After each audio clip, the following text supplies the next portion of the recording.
Welcome to VVD news TV. ప్రజల కోసం ప్రశ్నించే గొంతునే. ముందుగా ఈ రోజు వార్తల్లోని ముఖ్యాంశాలు. మహానంది క్షేత్రంలో గణపతి పూజతో త్రిహాన్విక వర్ణయాగం ప్రారంభం. మై డియర్ జగన్ మూడోసారి ఛాలెంజ్, చర్చకు నేను సిద్ధం, నువ్వు సిద్ధమా? నారా లోకేష్ కీలక వ్యాఖ్యలు. మత విద్వేషం రేపితే ఊరుకోం, మహానంది ఘటనపై చర్యలు కోరిన ఐక్యవేదిక. కాళేశ్వరంలో వింత ఘటన, వర్షంతో పాటు చేపల వర్షం చూసి షాక్ అవుతున్న ప్రజలు. యాదాద్రి భువనగిరి జిల్లా మోత్కూరులో తాగునీటి కోసం మహిళల ఆందోళన. వడలో బొద్దింక, టిఫిన్ సెంటర్ నిర్లక్ష్యంపై ఫుడ్ సేఫ్టీకి ఫిర్యాదు. పానీపూరి సమోసా యూనిట్లపై హెచ్ ఫాస్ట్ దాడులు, భారీ అక్రమాలు పట్టబయలు. విశాఖలో వైఎస్ జగన్ కు ఘన స్వాగతం, ఎయిర్పోర్ట్ కు పోటెత్తిన జనసంద్రం. జగన్ పర్యటనలో పోలీసుల ఆంక్షలు, వైసీపీ నేతలను అడ్డుకున్న పోలీసులు, విశాఖ ఎయిర్పోర్ట్ వద్ద ఉద్రిక్తత. నడి రోడ్డుపై కారులో మంటలు, డ్రైవర్ సజీవ దహనం. నీటిలో నడిచి స్కూలుకు 8 గ్రామాల విద్యార్థుల దుస్థితి. రైతుల దుస్థితిపై సిపిఐ ఆందోళన, నంద్యాలను కరువు జిల్లాగా ప్రకటించాలంటూ డిమాండ్. నంద్యాల జిల్లా మహానంది శ్రీ మహానందీశ్వర స్వామి దేవస్థానంలో వర్షాలు సమృద్ధిగా కురిసి ప్రజలు సుభిక్షంగా ఉండాలని సంకల్పిస్తూ త్రిహాన్విక వర్ణయాగాన్ని ఘనంగా ప్రారంభించారు. ఆలయ కార్యనిర్వహణాధికారి ఎన్ శ్రీనివాస్ రెడ్డి గారు వేద పండితుల మంత్రోచ్చారణల మధ్య ముందుగా విఘ్నేశ్వరుడికి ప్రత్యేక గణపతి పూజ నిర్వహించి యాగ కార్యక్రమాలను ప్రారంభించారు.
మంత్రి నారా లోకేష్ మరోసారి వైఎస్ జగన్ పై తీవ్ర వ్యాఖ్యలు చేశారు. మై డియర్ జగన్ మూడోసారి ఛాలెంజ్ చేస్తున్నా, చర్చకు నేను సిద్ధం, నువ్వు సిద్ధమా అని సవాల్ విసిరారు. సిబిఐ విచారణపై అంత నమ్మకం ఉంటే బాబాయ్ హత్య కేసులో స్టే ఎందుకు తీసుకున్నారని, సొంత కేసుల్లో కోర్టుకు హాజరు కాకుండా వాయిదాలు ఎందుకు కోరుతున్నారని ప్రశ్నించారు. అందుకే ఆ వ్యక్తికి చెప్పాలనుకున్నా జగన్కి, అయ్యా 10th క్లాస్ తప్పిన బ్యాచ్ మేము కాదు, అయ్యా స్టాన్ఫర్డ్కి వెళ్ళిన బ్యాచ్ మేము. మూడోసారి నిన్ను ఛాలెంజ్ చేస్తున్నా Jagan. My dear Jagan, time date నువ్వు ఫిక్స్ చేయి, చర్చకు నేను సిద్ధం, నువ్వు సిద్ధమా అంటున్నా. 16 నెలలు జైలుకి వెళ్ళింది ఎవరో ప్రజలకు బాగా తెలుసబ్బా. దొంగ సొమ్ము పెట్టి దొంగ పేపర్ దొంగ ఛానల్ నడిపించింది ఎవడో కూడా ప్రజలకి బాగా తెలుసు. డిఎస్సి గురించి చర్చిద్దాం. మీరు ముఖ్యమంత్రిగా ఉన్నప్పుడు గ్రూప్ 1 కుంభకోణం గురించి చర్చిద్దాం, క్వార్టర్ బాటిల్ కుంభకోణం గురించి కూడా చర్చిద్దాం. నేను రెడీ అని చెప్తున్నా. మొన్న ఛాలెంజ్ చేస్తే ఆయన పక్కన ఒక చెంచా బయటకు వచ్చాడు. అరే నేను ఛాలెంజ్ చేసింది మీ నాయకుడిని, దమ్ము ధైర్యం మీ నాయకుడికి లేదు, మధ్యలో నువ్వు కూడా వచ్చి నాకు ఛాలెంజ్ చేసేది. ఆయన ఛాలెంజ్ చేశాడు, నేను రెడీ అన్నా. అరే సిబిఐ ఎంక్వైరీ అంటున్నాడు. అరే సిబిఐ మీకు అంత ప్రేమగా ఉంటే ఎందుకు స్టే తెచ్చుకున్నావు అబ్బా బాబాయ్ హత్యలో? సిబిఐ నీకు అంత ప్రేమ ఉంటే నీ సొంత కేసులు ముందరికి వెళ్లకుండా కోర్టుకి వాయిదాలు ఎందుకు వేస్తున్నారా బాయ్? అవన్నీ మాకు కంపడట్లేదా, మర్చిపోతామా అనుకుంటున్నారా? నేను మళ్ళీ ఛాలెంజ్ చేస్తున్నా, ఐఎమ్ రెడీ. మీరు రెడీనా అని అడుగుతున్నా.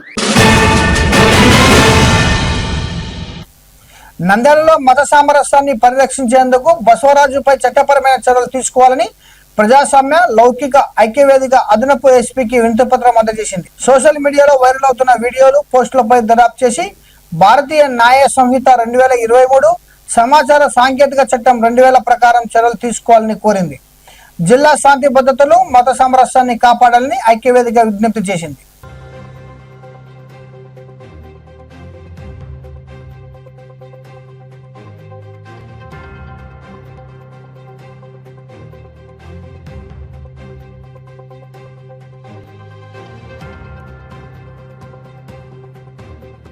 రోజు ప్రజాస్వామ్య లౌకిక ఐక్యవేదిక ఆధ్వర్యంలో నంద్యాల జిల్లా ఎస్పీ గారిని కలవడానికి రావడం జరిగింది.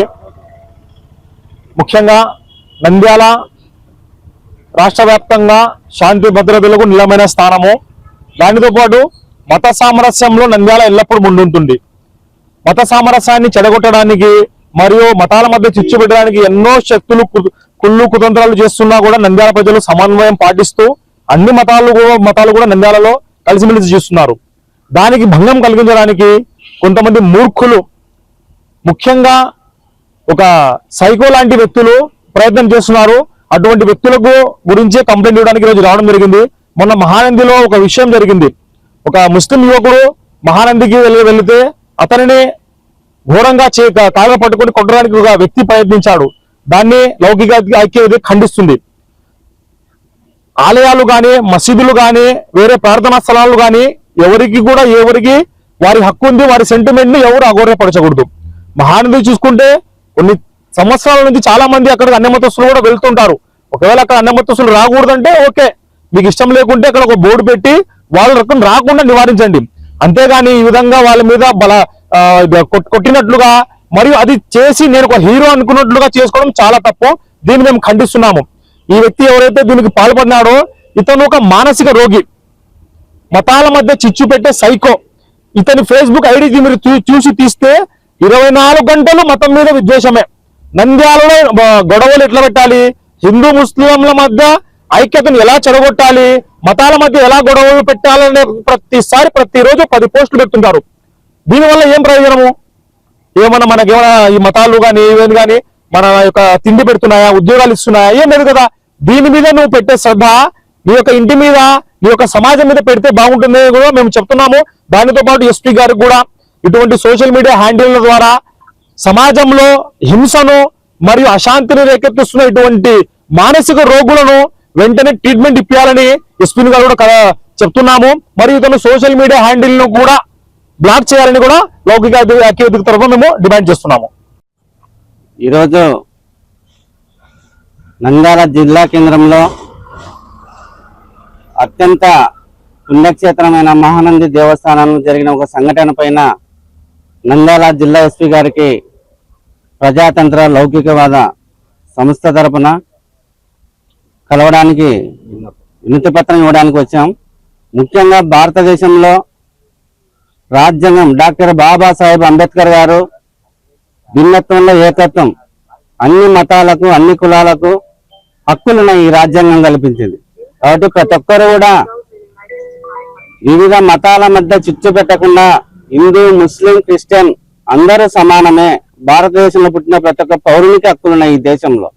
కాబట్టి మనం అందరం కూడా కలిసిమెట్టుగా కలిసిగా జీవిస్తున్నాం. కాబట్టి మీరు ఏదన్నా అంటే మీ విధంగా చూసుకోండి. అక్కడ ఎవరైతే వెళ్ళినారో అతని పైన కూడా చర్యలు తీసుకోండి. మేము కాదని లేదు, చట్టపరమైన చర్యలు తీసుకోవడానికి పోలీసు అధికారులు ఉన్నారు. ఒక వ్యక్తిగా మీకు తీసుకోవడానికి ఎలాంటి చర్యలు లేవు. దీన్ని మేము పూర్తిగా ఖండిస్తున్నాం. ఇప్పటికైనా జిల్లా అధికారులు అతనిపై గతంలో చాలా మంది చెప్తున్నారు, ఆయన ఫేస్బుక్ సోషల్ మీడియాలో ఇతర మతాలను కించపరుస్తూ మనం మాట్లాడని పద్ధతిలో అతను మాట్లాడుతూ రెచ్చగొడుతున్నాడు. అలాంటి వ్యాఖ్యలను తీవ్రంగా ఖండిస్తున్నాం. ఇప్పటికైనా జిల్లా ఎస్పీ గారు చర్యలు తీసుకుంటారని ఆశిస్తున్నాం. నా పేరు శివకృష్ణ యాదవ్. జయశంకర్ భూపాలపల్లి జిల్లా కాళేశ్వరంలో భారీ వర్షాల మధ్య వింత ఘటన చోటు చేసుకుంది. పల్లె ప్రకృతి వనం మజీద్పల్లి తదితర ప్రాంతాల్లో రోడ్డుపై నేలపై చేపలు కనిపించడంతో స్థానికులు ఆశ్చర్యానికి గురయ్యారు. చేపల శరీరంపై బలమైన ముళ్ళు ఉండటంతో ఈ ఘటన మరింత చర్చనీయాంశంగా మారింది. దీనికి సంబంధించిన వీడియోలు ప్రస్తుతం సోషల్ మీడియాలో వైరల్ అవుతున్నాయి.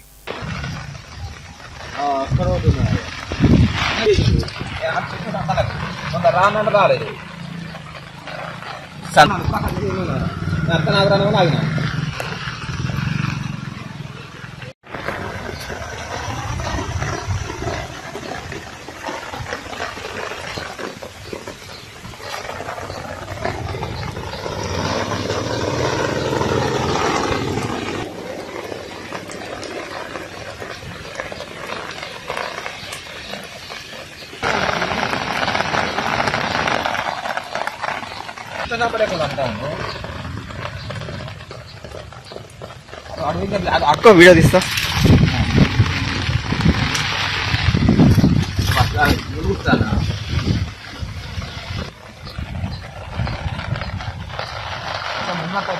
కొంచెం రెండు చేసిన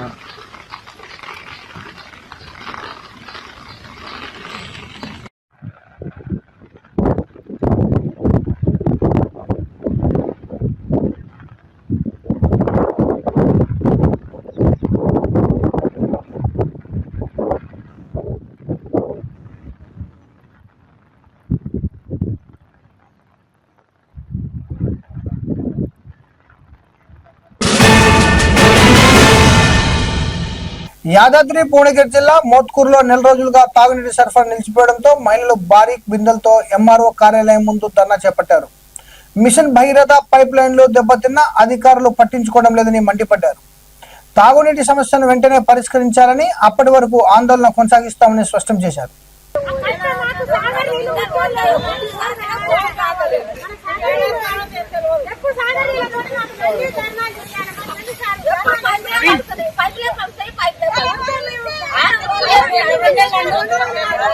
మాకు నెల రోజులు అవుతుంది నీళ్లు వస్తలేవు. ఆడ చెరువు కట్టే కాడ మొత్తం పైపులు కూడా వీకేసారు. బోర్ ఫిట్ చేయన్న మోటార్ అయ్యాను, మోటార్ కట్ట ₹1,00,000 అయితే అట. ఆ ₹1,00,000 ఓన్ పెట్టుకుంటాను అవ్వ, దానికంటే 40,000 అయితే అట. 40,000 ఓన్ పెట్టుకుంటాడు. మాకు నల్ల బిల్లు కట్టుకుంటారు, ఇల్లు పన్ను కట్టుకుంటారు. ఇది మున్సిపాలిటీ ఆఫీసు. మాకు దమ్మ నీళ్లు పోతే దగ్గర నీళ్లు పోతే మాకు ఏం చేయాలి చెప్పు. నెల రోజుల సంది నీళ్ళకి సతాయిస్తే ఒక్కరు పట్టించుకోలేదు. ఎమ్మెల్యే చేస్తారు, మరి గెస్ట్ హౌస్లకు వస్తారు. ఏం పెట్టి స్నానం చేస్తారు ఆయన? ఎట్లేస్తుండు గెస్ట్ హౌస్లకు ఎమ్మెల్యే ఎందుకు వస్తుండు? నీళ్లు లేవు అని ఎరకలేదు ఆయనకు. అంతగానే ఎందుకు వస్తుండు? మాకు నీళ్లు లేవు. ఎప్పుడు ఇదే ధర్నా. మాకు ఈ బోరు ట్యాంక్ ఎక్కియాలి సార్. ఎప్పుడు చూడు ఎండాకాలం వస్తే అదే బాధ, ఆనకాలం వస్తే మున్సిపాలిటీ ఆఫీస్ పోతే మేమేం చేయమమ్మా అని జబర్దస్త్ చేస్తున్నారు మమ్మల్ని. ఆ నీళ్లు లేక నెల రోజులు సంది ట్యాంక్ ఆయన ఏమంటుండు, మీరు అడుక్కోరమ్మా మేము పోసే పద్ధతి తిరిగి పోస్తా అంటున్నాం. ఒక్క డ్రమ్మర్ పోస్తుండు, మాకేం జాగుతాయి. ఇప్పుడు ఆన కొడుతుంది, ఆన కొట్టినా మాకు నీళ్ళు ఎక్కర్లేదా? నీళ్ళు ఎక్కడ ఉండే ఆ సార్ మాకు. మరి మున్సిపాలిటీ ఆఫీస్ చేసి మాకు నీళ్ళకి ధరలు ఎక్కడి ఆయన అంటారు. ఆడి పైకి నీళ్లు లేకుండా బిందె బయటికి వెళ్లకుండా దాటుకున్నా అన్నాడు. ఏది ఏది గడ్డకి డాబంగల కాడ ఏదోల ఆడ ఏడు చెప్పు. మాకు కావాల్సింది నీళ్లు. జగిత్యాలలోని ఓ టిఫిన్ సెంటర్లో కొనుగోలు చేసిన వడ పార్సల్లో బొద్దింక కనిపించడం కలకలం రేపింది. యాజమాన్యాన్ని ప్రశ్నించగా వర్షాకాలంలో పురుగులు రావడం సహజమైనంటూ నిర్లక్ష్యంగా సమాధానమిచ్చినట్లు బాధితుడు ఆరోపించాడు. దీంతో ఫుడ్ సేఫ్టీ అధికారులకు ఫిర్యాదు చేయగా ఘటనపై విచారణకు రంగం సిద్ధమైంది.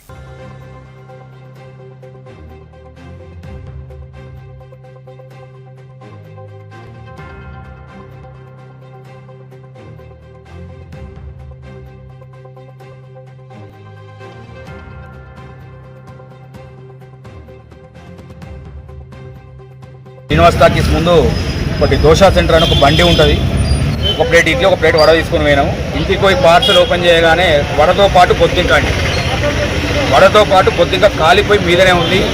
ఏంటని వచ్చి ఆ యజమానాన్ని ప్రశ్నిస్తే ఇప్పుడు ఏం చేయమంటావు అని దురుసుగా మాట్లాడుతూ కళ్ళు చల్లబడ్డాయా అదని మాట్లాడుకుంటూ మమ్మల్ని బెదిరిస్తున్నాడు.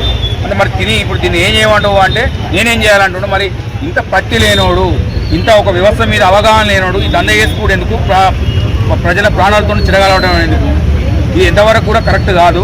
నేను సామరస్యంగా వచ్చి ఇది ఏం చేయమంటావా అని, ఆయన పేరు నాకు తెలుసు ముందుగా, ఆయన పేరు అరుణ్ ఏంటిదని అడిగితే ఏం చేయమంటావు అంటుండు. ఏం చేయమంటావు అంటే మరి చచ్చినా కూడా ఏం చెప్తావు అంటే ఆయన దగ్గర నుంచి సమాధానం లేదు. వర్షాకాలం పురుగులు వస్తాయి అంటుండు. వర్షాకాలం పురుగులు వస్తే దండ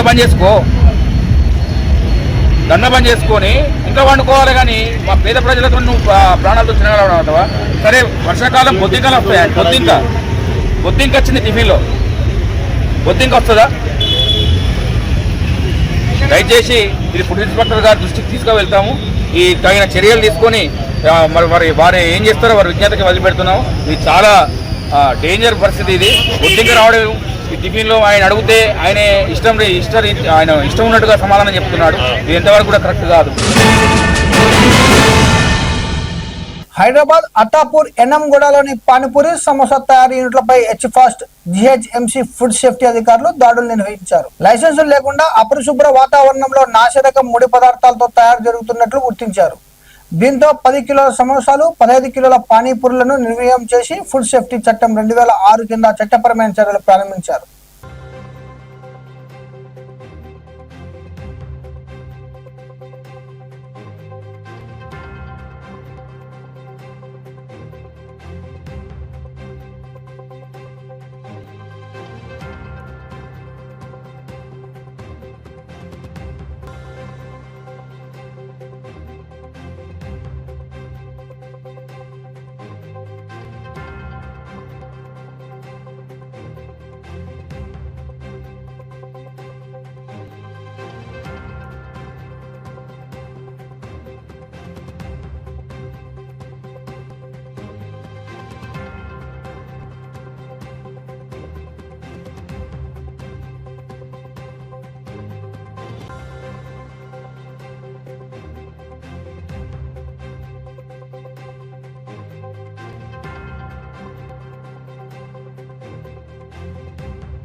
क्या है ग्रेवी? कौन सा ग्रेवी?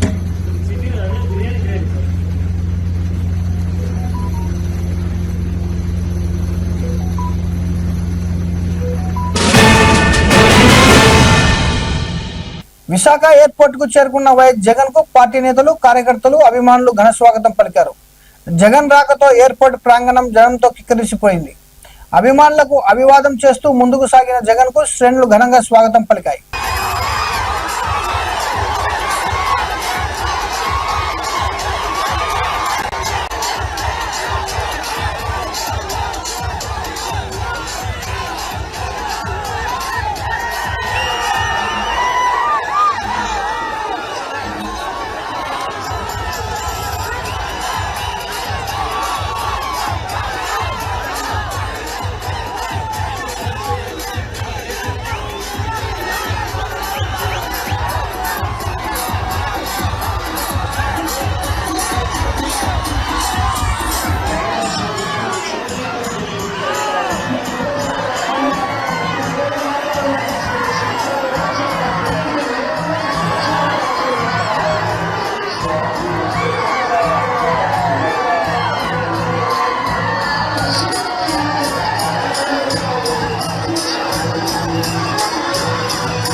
వైఎస్ జగన్ విశాఖ పర్యటన సందర్భంగా ఎయిర్పోర్ట్ ప్రవేశ ద్వారం వద్ద పోలీసులు ఆంక్షలు విధించారు.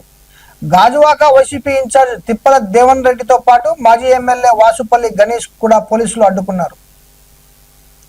తాను నడిచి వెళ్తుంటే ఎందుకు అడ్డుకుంటున్నారని దేవన్ రెడ్డి పోలీసులను ప్రశ్నించగా అక్కడ కొద్దిసేపు ఉద్రిక్తత పరిస్థితులు నెలకొన్నాయి.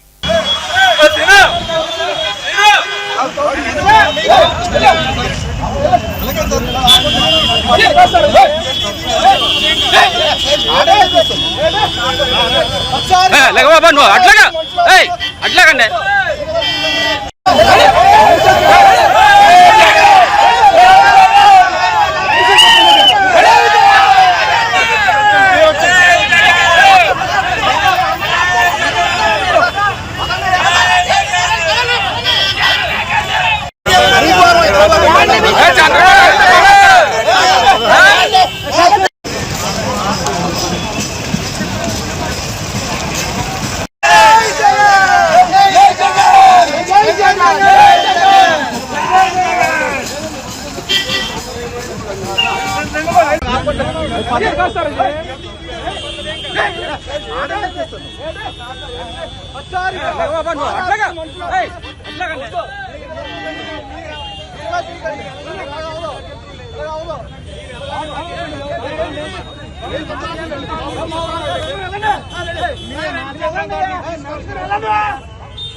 అనంతపురం జిల్లా గుత్తి మండలం తొండాపాడు సమీపంలో నడి రోడ్డుపై వెళ్తున్న కారుకు ఒక్కసారిగా మంటలు అంటుకుని డ్రైవర్ సజీవ దహనమయ్యాడు. కారు సమీపంలో డీజిల్ క్యాన్లు లభ్యమవడంతో ఇది ప్రమాదమా లేక హత్య అనే కోణంలో పోలీసులు దర్యాప్తు చేపట్టారు.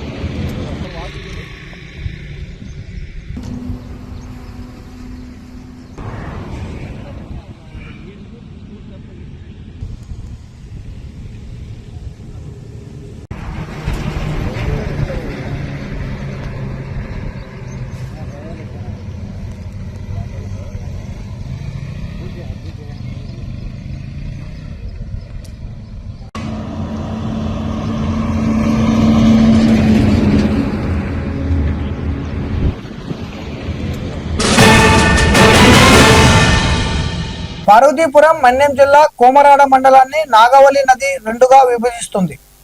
వర్షాలతో నది ఉప్పొంగితే 8 గ్రామాల విద్యార్థులు మండల కేంద్రంలోని పాఠశాలలకు వెళ్లేందుకు ప్రాణాలను పణంగా పెట్టి నీటిలోనే ప్రయాణిస్తున్నారు. పడవ మరమ్మతులకు గురి కావడంతో మరింత ప్రమాదకర పరిస్థితులు నెలకొన్నాయి. వెంటనే శాశ్వత పరిష్కారం కల్పించాలని గ్రామస్తులు అధికారులను కోరుతున్నారు.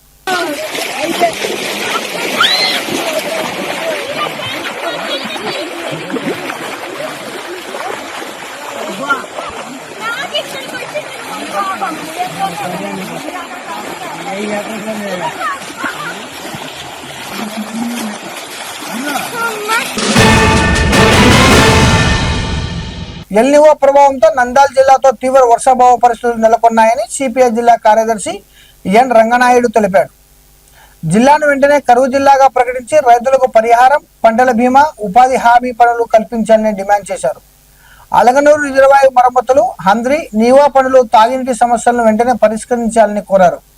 ప్రభుత్వం స్పందించకపోతే ఆగస్టు 17న కలెక్టరేట్ ముట్టడి, సెప్టెంబర్ 1న ఢిల్లీలో చలో ఢిల్లీ కార్యక్రమం చేపడతామని హెచ్చరించారు. మీడియా మిత్రులకు నమస్కారం.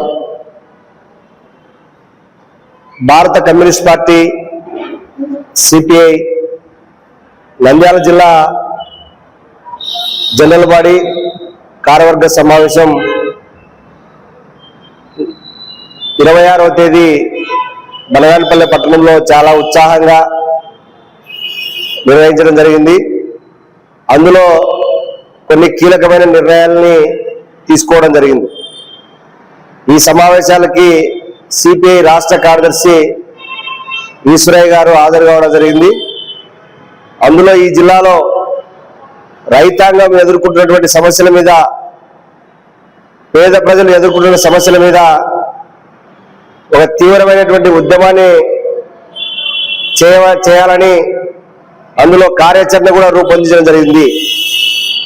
ఈ జిల్లాలో 29 మండలాల్లో అన్ని నియోజకవర్గాల్లో కూటమి ప్రభుత్వం పేద ప్రజలకు ఇచ్చినటువంటి హామీలన్నీ కూడా అమలు చేయడంలో ఘోరంగా విఫలమైంది. అందుకోసం ఆగస్టు 6వ తేదీ నుండి ఆగస్టు 15 తేదీ వరకు ఈ జిల్లాలో ఎదుర్కొంటున్నటువంటి ప్రధాన సమస్యల మీద ప్రచార ఆందోళనలు పాదయాత్రలు నిర్వహించాలని నిర్ణయించడం జరిగింది. అందులో ప్రధానంగా సమస్యలు ఇప్పటికే చాలా తీవ్రమైన రైతాంగ సమస్యలు ఉన్నాయి. ఎలినో ప్రభావం వల్ల తీవ్రమైనటువంటి కరువు పరిస్థితులు ఉన్నాయి. ఈ నంద్యాల జిల్లాని కరువు జిల్లాగా ప్రకటించి కరువు ప్రాంతం జిల్లాగా ప్రకటించి రైతులకి తీవ్రమైనటువంటి వర్షాభావ కరువు పరిస్థితులపైన వ్యవసాయ కూలీలకి కరువు పనులు చేపట్టాలని లేదా ప్రత్యామ్నాయ పంటలు రెడీ చేయాలని చెప్పేసి ఈరోజు భారత కమ్యూనిస్ట్ పార్టీ సిపిఐగా మేము ప్రజాని రైతుల్ని డిమాండ్ చేస్తా ఉన్నాం. ఈరోజు తీవ్రంగా 2017 సంవత్సరం నుంచి నేటి వరకు ఈరోజు జిల్లా కలెక్టర్ కొత్తగా వచ్చినటువంటి ఈ రోజు ఉన్నటువంటి జిల్లా కలెక్టర్ కూడా పోయి అలగనూరు రిజర్వాయర్ ని పరిశీలించి 32 కోట్ల రూపాయలు అంచనా వేశామని చెప్పి కూడా 2 సంవత్సరాలు అవుతా ఉంది. కానీ దాన్ని ఊసేయలేదు. కాబట్టి అలగనూరు రిజర్వాయర్ నుంచే పాదయాత్ర నిర్వహిస్తాం. ఆ పాదయాత్ర నుంచే చైతన్యపరిచి ప్రజానికానికి కలెక్టరేట్ గేట్లు ముట్టడించడానికి కూడా మేము సిద్ధమవుతామని చెప్పేసి హెచ్చరిస్తా ఉన్నాం.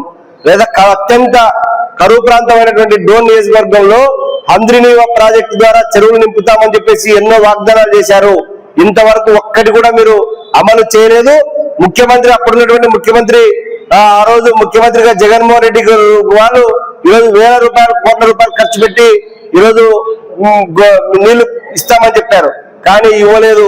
కాబట్టి ఆ ప్రజానికి కూడా అదేవిధంగా తాగడానికి ఈరోజు చాలా తీవ్రంగా పరిస్థితి ఉంది. తాగడానికి గుక్కెడు నీళ్లు లేక ఈ కాలంలో కూడా ఇబ్బందులు పడతా ఉన్నారు. 382 కోట్ల రూపాయలతో గోరుకల్లు రిజర్వాయర్ నుంచి డోన్ నియోజకవర్గానికి పైలట్ ప్రాజెక్టు కింద నీళ్లు మేము ఇస్తామని చెప్పేసి చెప్పారు. కానీ ఆ పైలట్ ప్రాజెక్టు పూర్తి కాలేదు. తాగడానికి నీళ్లు లేదు. కాబట్టి ఆ నియోజకవర్గంలో కూడా పాదయాత్ర నిర్వహించి రైతాంగాన్ని ఆదుకోవాలని చెప్పేసి ఉద్యమం చేస్తా ఉన్నాం. ఈరోజు పాండ్యం నియోజకవర్గం గ్రీన్కో ప్రాజెక్టు కింద 1000 ఎకరాల భూములు బలవంతంగా సేకరణ చేశారు. కానీ పాండ్యం గడివేముల నియోజకవర్గ మండలాలకు సంబంధించిన యువకులకి ఏ ఒక్కరికి కూడా ఈరోజు ఒక్క ఉద్యోగం కూడా ఇవ్వలేదు. కాబట్టి ఆ ప్రజానికి కూడా సేకరిస్తా ఉన్నాం. ఈరోజు శ్రీశైలం నియోజకవర్గంలో 1000 ఎకరాల భూముల్ని ఈరోజు మీ ఇష్టారాజ్యంగా మీరు నిర్వహించుకుంటా ఉన్నారు. కాబట్టి శ్రీశైలం నియోజకవర్గంలో ఉన్నటువంటి అన్ని మండలాల్లో పాదయాత్ర నిర్వహిస్తాం. అదేవిధంగా నందికొట్టు టౌన్ లో కనీసం తాగడానికి అలగనూరు రిజర్వాయర్ నుంచి 2017 నుంచి ఇబ్బంది ఉంది. కాబట్టి ఇలాంటి సమస్యల మీద అన్నిటి మీద కూడా మేము ప్రచారాందోళన నిర్వహిస్తాం.